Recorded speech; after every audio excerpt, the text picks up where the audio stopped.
Natagpuan na nga ba ang bangkang sinakyan ni Jesus at ng kanyang mga disipulo ayon sa Biblia?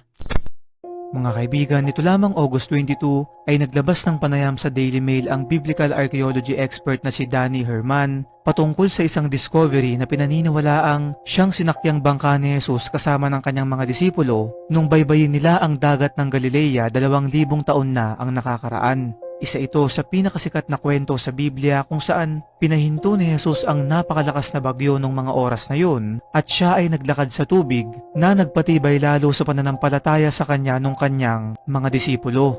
Ayon pa sa mga archaeologists na sina Dr. Kurt Ravi at Yuval Lufan ay noong sinuri nila ang bangkang ito na natagpuan noong 1986 ay napag-alaman nilang galing nga ito sa natuyong bahagi ng karagatan ng Galilea na ngayon ay tinatawag ng Lake Tiberias. Napag-alaman din na ang edad ng bangka ay tugma sa kung kailan naganap ang kwentong to na matatagpuan naman sa Mark chapter 8. Sa ngayon ay patuloy pang pinag-aaralan yung bangka at wala pang eksaktong kasagutan kaya naman ang bagay na to ay isa pa ring hiwaga sa ating lahat.